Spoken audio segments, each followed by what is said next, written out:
Thank you all for your questions, but as I said, this is all I can say at this time.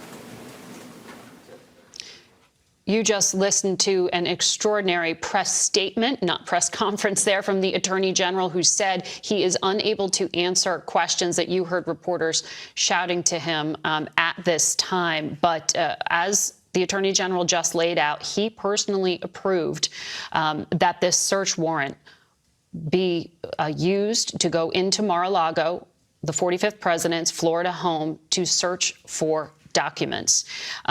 Catherine Herridge and Robert Costa are still here with me. And Catherine, we heard from the Attorney General that they are going to be making public some of the legal documents. Correct.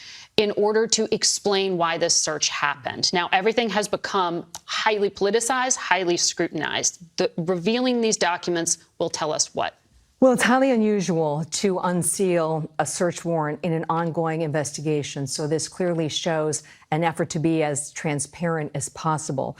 What you would see in a search warrant is the underlying evidence, or what the Attorney General just called probable cause, that he confirmed had been signed off by a federal court before the warrant was executed. It would also include what they call an inventory or receipts. So when the FBI agents finish their work, they provide you with paperwork saying, these are your possessions that we have taken that could be returned in the future.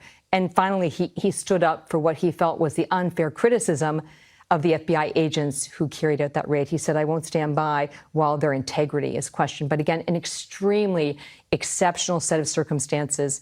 But significantly, the Attorney General is saying, we're going to let the motions in the court and the paperwork speak for us. We're not going to answer your questions. And the Attorney General making the point that it was the former president himself who issued a statement revealing Correct. and confirming that the raid happened, and that he could have made some of these disclosures himself, but has chosen not to. Now the federal government will. Robert, I mean, you've been talking about the political impact of this. There will be scrutiny of the Attorney General, who is a Biden appointee. The head of the FBI, however, Chris Wray, a Trump appointee. Those were FBI agents who went in there and conducted this unannounced search warrant visit to Mar-a-Lago and removed items from the former president's home. What does this become in our sort of public discourse now? The fact that we will have this public disclosure of what was used to justify this search.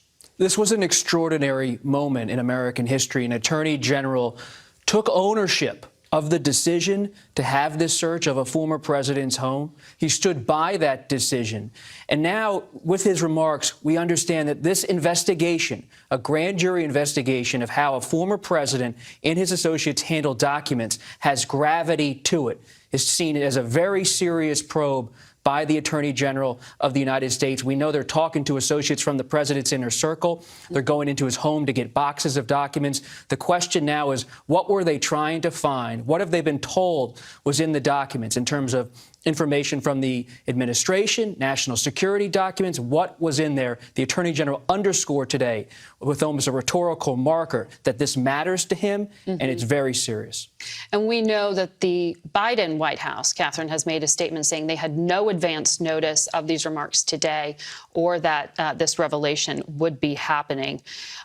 In terms of the legal mechanisms with law enforcement, what does happen next? So practically speaking, when you unseal a record in the court system, you can go into a public filing and it's no longer with a restricted header. It then becomes available for review. So the public can read it. The public would be able to read it. My question in this case, Margaret, is whether there actually may be some redactions in these documents. Just because they're going to be publicly available doesn't mean that all of the information will be there.